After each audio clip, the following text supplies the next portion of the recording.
जय हिंद दोस्तों, अगर आप ट्रस्ट, सोसाइटी, एनजीओ या सेक्शन 8 की कंपनी है, आपको गवर्नमेंट से किसी तरह की ग्रांट लेनी है या किसी भी तरह का CSR फंड लेना है, तो दोस्तों आपको अपनी ट्रस्ट को सेक्शन 80G और 12A के अंदर रजिस्ट्रेशन करवाना पड़ता है। और ये रजिस्ट्रेशन करवाने से पहले आपको देखना पड़ता है कि क्या आपकी ट्रस्ट की जो एक्टिविटीज है स्टार्ट हो गई है, नहीं हुई है। अगर स्टार्ट नहीं हुई है तो आपको पहले प्रोविजनल अप्लाई करना पड़ता है। स्टार्ट हो गई है तो दोस्तों आपको फाइनल ही आपको डायरेक्ट करना पड़ता है। आज इस वीडियो के अंदर हमारी एक ऐसी संस्था थी जिन्होंने पहले प्रोविजनल ले रखा था। जब प्रोविजनल ले लेंगे और कोई एक्टिविटी स्टार्ट कर देंगे तो एक्टिविटी स्टार्ट होने के 6 महीने के अंदर अंदर फाइनल का अप्लाई करना पड़ता है। इसके लिए फॉर्म 10A भी आपको भरना पड़ता है। तो आज दोस्तों हम आपको सेक्शन 80G का फाइनल रजिस्ट्रेशन कैसे अप्लाई करना है उसके बारे में लाइव प्रैक्टिकली और स्टेप बाय बताने वाले हैं। फिर भी कोई डाउट, क्वेरी, क्वेश्चन हो तो कमेंट करके पूछ सकते हैं। किसी भी तरह की प्रोफेशनल हेल्प आपको सेक्शन 80G 12A से रिलेटेड चाहिए तो आप हमारे दिए गए नंबर पर कॉल, मैसेज, व्हाट्सएप कर सकते हैं। तो देर ना करते हुए चलिए दोस्तों वीडियो को स्टार्ट करते हैं।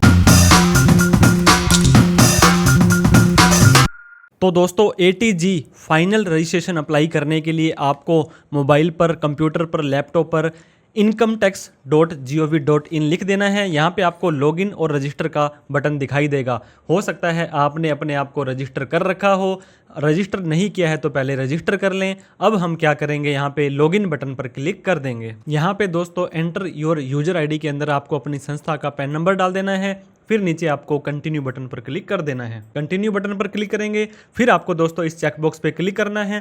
फिर आपको अपना प्यारा सा सुंदर सा पासवर्ड डाल देना है। याद नहीं है तो फॉरगेट पासवर्ड करने के बाद कंटिन्यू बटन पर क्लिक कर देना है। तो दोस्तों आपका इस तरह का पोर्टल खुल जाने वाला है। यहाँ पर आप काफ़ी सारे काम कर सकते हैं, डैशबोर्ड, ई फाइल, ऑथोराइज पर्सन, सर्विस, ये वगैरह। ई फाइल, इसके बाद इनकम टैक्स फॉर्म। अब इनकम टैक्स फॉर्म में आने के बाद फाइल इनकम टैक्स फॉर्म, इसके ऊपर आपको सिंपली यहाँ पे क्लिक कर देना है कि हमने इनकम टैक्स का फॉर्म भरना है। तो इस तरह के काफ़ी सारी कैटेगरीज आ जाएगी दोस्तों, जिनका बिजनेस है, प्रोफेशन है, विदाउट बिजनेस है। और यहाँ पे थर्ड कैटेगरी के अंदर आपको आ जाना है। यहाँ पे आ जाएंगे, यहाँ ऊपर सर्च बटन दिया गया है दोस्तों, आपको 10AB लिख देना है। आप यहाँ पे देख सकते हैं form 10AB tax exemption and relief application for registration और अप्रूवल। यहाँ पे आपको फाइल नाउ का ऑप्शन आ रहा होगा, उस पर आपको क्लिक कर देना है।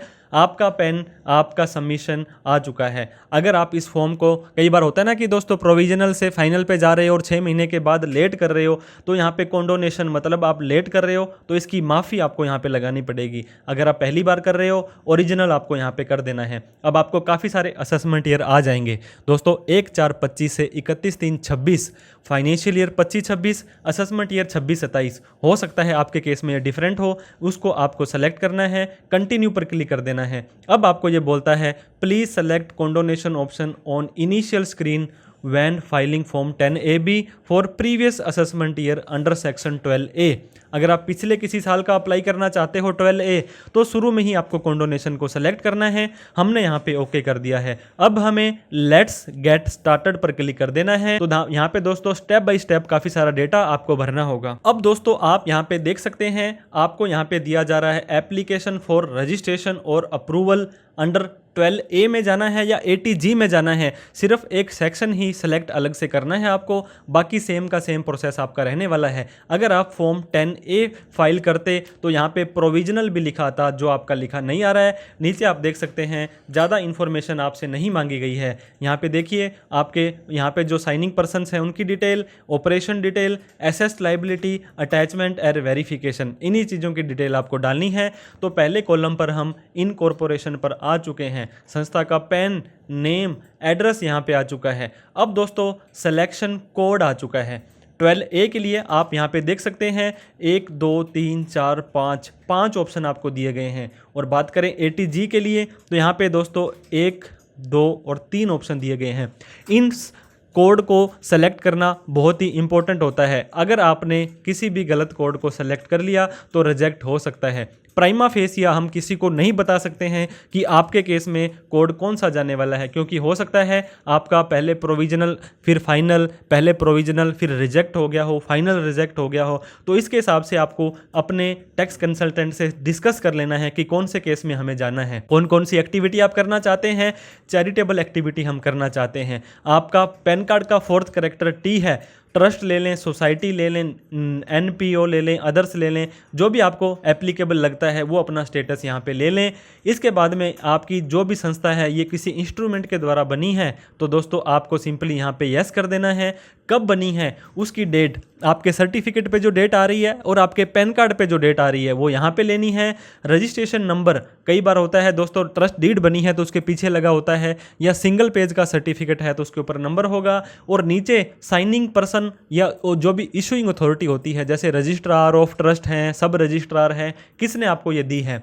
अब कौन कौन सा आपने दोस्तों काम करना है, गरीबों की भलाई करनी है, एजुकेशन है, योगा है, जो जो आपके ऊपर एप्लीकेबल होता है। और मेक श्योर करें ये सारे के सारे उद्देश्य आपके अपनी ट्रस्ट डीड में या आपके जो भी ऑब्जेक्टिव्स होते हैं उस। इसके बाद में दोस्तों आपसे 6 नंबर में पूछा जा रहा है वेदर द ट्रस्ट डीड है ये इरिवोकेबल है। अगर आपके पास ट्रस्ट डीड है तो उसके अंदर ये लाइन लिखनी बहुत ज़रूरी है कि हमारा जो ट्रस्ट है ये इरिवोकेबल है, कभी भी ख़त्म नहीं होगी, कभी भी बंद नहीं होगी, तो इसको आपको हमेशा यस करना है।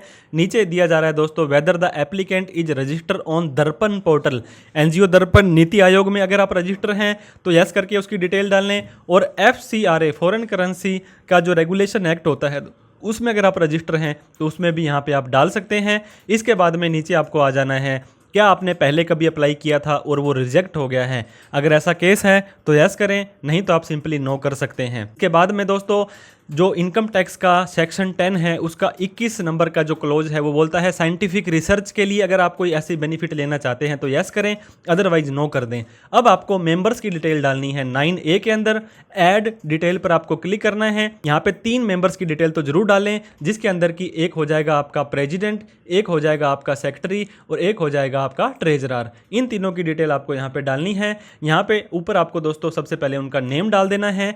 रिलेशन के अंदर वो व्यक्ति कौन है, डायरेक्टर है, ट्रस्टी है, सेटलर है। अगर आपको यहाँ पे समझ नहीं आ रहा है तो आप सिंपली यहाँ पे ट्रस्टी भी ले सकते हैं, कोई दिक्कत वाली बात नहीं है। इसके बाद में इस व्यक्ति का आईडी कोड, इस व्यक्ति का आईडी कोड पर जाएंगे तो पैन कार्ड, आधार कार्ड, इसका पासपोर्ट, उनमें से कोई भी कोशिश करें पैन कार्ड के हिसाब से लें। यहाँ पे अपना पैन कार्ड नंबर डाल दें, उस व्यक्ति का मोबाइल नंबर और ईमेल आईडी डाल देनी है। नीचे आने के बाद में आपको उसका पूरा का पूरा एड्रेस डालने के बाद ऐड बटन पर क्लिक कर देना है। तो दोस्तों जैसे ही हम सारे के सारे मेंबर्स की डिटेल डाल देंगे इसके बाद में हमें सेव बटन पर क्लिक करना है। लेकिन उससे पहले अगर आपका कोई ऐसा मेंबर है जिसके 5% से ज़्यादा बेनिफिशियल ओनर हैं तो उसकी डिटेल आपको यहाँ पे अलग से डालनी है। हमारे इस केस में ऐसा कुछ नहीं है तो हमने सिंपली सेव बटन पर क्लिक कर दिया है। अब आप यहाँ पे देख सकते हैं आपका जो पहला टैब है ये कंप्लीट हो चुका है। अब हमें ऑपरेशनल डिटेल के अंदर आ जाना है। जैसे ही हम ऑपरेशनल डिटेल पर क्लिक करेंगे अब हमसे कुछ सवाल किए जाएंगे, ये हमें प्रोवाइड करनी है डिटेल।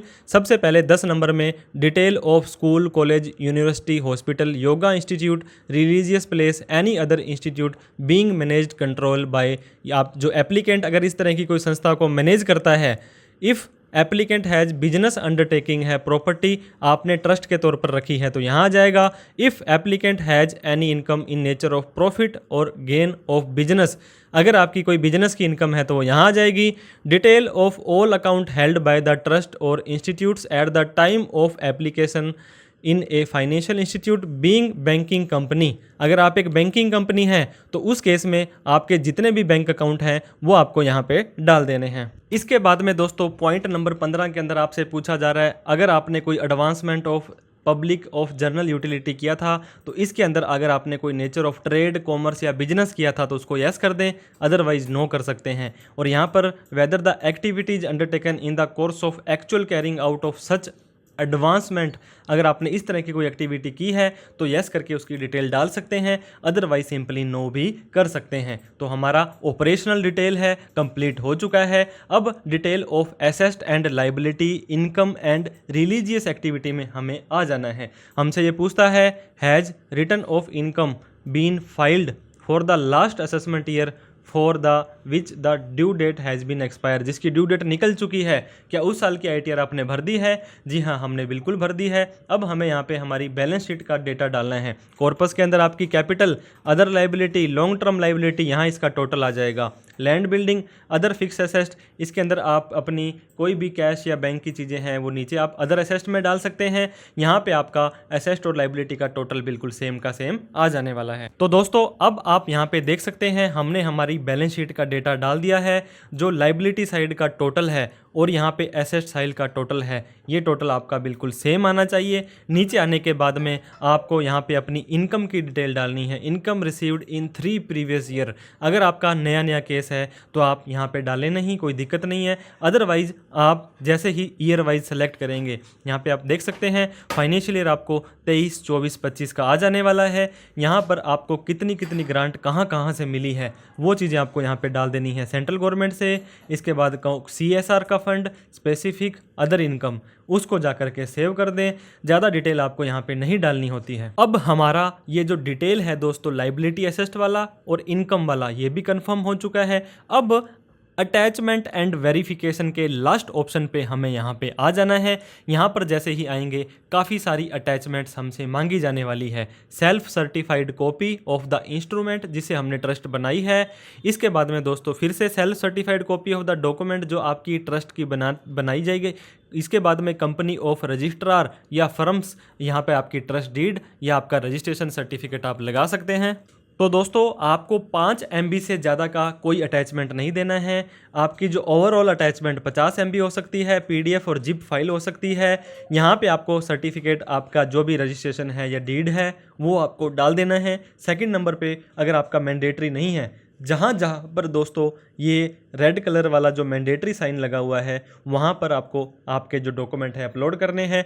आप अपनी ITR, बैंक स्टेटमेंट, जो डॉक्यूमेंट है, FCRA का रजिस्ट्रेशन है तो 4 नंबर में। इसके अलावा ऑलरेडी आपके पास में एग्जिस्टिंग ऑर्डर है यहाँ आ जाएगा। इसके बाद में दोस्तों 7 नंबर में आपका पहले कोई रिजेक्शन हुआ था, 8 नंबर में, 9 नंबर में जो डॉक्यूमेंट आपके पास पड़े हैं, कोई एक्स्ट्रा और डॉक्यूमेंट डालना चाहते हो तो आप एनी अदर करके स्पेसिफाई यहाँ पे उसका नाम लिखें और अटैच कर सकते हैं। जैसे कि 3 साल की ऑडिट, ITR, आपके विधान वगैरह। नीचे आपके साइनिंग पर्सन का यहाँ पे नाम आ जाएगा। इसके बाद में यहाँ पे उसके फादर का नेम आ जाएगा। यहाँ पे दोस्तों आपको करना है इसका सन ऑफ या फादर ऑफ है, इस चेकबॉक्स पे क्लिक करना है। इस फॉर्म को कहाँ पर बैठ करके भर रहे हैं वो आपको यहाँ पे प्लेस लिख देना है। फिर आपको सेव बटन पर क्लिक कर देना है। इसका क्या मतलब हुआ, अब दोस्तों सारे के सारे आपके कॉलम हैं ये देखिए कंप्लीट हो चुके हैं। अब हमें प्रीव्यू करना है। जो भी हमने ये फॉर्म भरा था, भरे भराए फॉर्म को अब हम यहाँ पे जाकर के चेक कर सकते हैं। एडिट करना है, कुछ डेटा आपको लगता है गलत है तो यहाँ पे एडिट कर सकते हैं। इस PDF को डाउनलोड करके भी आप चेक कर सकते हैं। अब दोस्तों आपको इस प्रीव्यू को चेक करने के बाद प्रोसीड टू E-वेरीफाई पर जाना है। इसका क्या मतलब है, अब हम इस भरे हुए फॉर्म को वेरीफाई करेंगे। जैसे एक ITR को वेरीफाई करते हैं, प्रोसीड टू E-वेरीफाई करेंगे। आपसे ये फिर से पूछेगा क्या सच में आप इसे E-वेरीफाई करना चाहते हैं। आपको सिंपली यस बटन पर क्लिक कर देना है। जैसे किसी ITR को वेरीफाई करते हैं वैसे ही आधार OTP के माध्यम से आप इसे वेरीफाई करेंगे। अब आपको कंटिन्यू बटन पर क्लिक करना है। आई एग्री पर क्लिक करने के बाद जनरेट आधार OTP आपको कर देना है। तो आपके साइनिंग पर्सन के आधार कार्ड में जो मोबाइल नंबर दिया होगा उसके ऊपर एक 6 डिजिट का OTP चला जाएगा, वो आपको यहाँ पे डाल देना है। OTP डालने के बाद में आपको दोस्तों वैलिडेट बटन पर क्लिक कर देना है। फॉर्म 10BA अब आपका यहाँ पे सबमिट हो जाने वाला है। आपसे फिर से पूछा जाएगा क्या आप इसे कंफर्म करना चाहते हैं। आपको सिंपली यस बटन पर क्लिक कर देना है। अब हमारी एप्लीकेशन फॉर रजिस्ट्रेशन और अप्रूवल अंडर सेक्शन 12A या 80G के लिए हमने ये फॉर्म है सबमिट कर दिया है। दोस्तों 10AB का जो हमारा फॉर्म था आप यहाँ पे देख सकते हैं, फॉर्म नंबर 10AB है, सबमिटेड सक्सेसफुली हो चुका है। ट्रांजैक्शन ID और एक्नॉलेजमेंट नंबर आपको इस मेल ID पर और इस मोबाइल नंबर पर दे दिया जाएगा। दोस्तों डॉक्यूमेंट के मामले में जब भी आप प्रोविजनल अप्लाई करते हैं तो आपका मोस्ट ऑफ द केसेस में ऑटो अप्रूव हो जाता है, लेकिन फाइनल के मामले में आपसे क्वेरीज निकाली जा सकती हैं। आपसे दोस्तों क्वेश्चंस पूछे जा सकते हैं कि आप हमें 3 साल की ऑडिट, 3 साल की ITR, बैंक स्टेटमेंट, आप एक जेन्युइन एक्टिविटी कर रहे हैं, इन सब की डिटेल दीजिए। तो ये सब चीज़ें आपको प्रॉपर पता होंगी तभी आपका ये प्रोविजनल या फाइनल रजिस्ट्रेशन है अप्लाई होने वाला है। फिर भी आपको कोई डाउट, क्वेरी, क्वेश्चन हो, चाहे सेक्शन 80G की, चाहे 12A की, चाहे प्रोविजनल की, चाहे आपको फाइनल रजिस्ट्रेशन में कोई भी दिक्कत आ रही हो तो आप हमारे दिए गए नंबर पर कॉल, मैसेज, व्हाट्सएप कर सकते हैं। Thank you so much for watching this video. जय हिंद, जय भारत।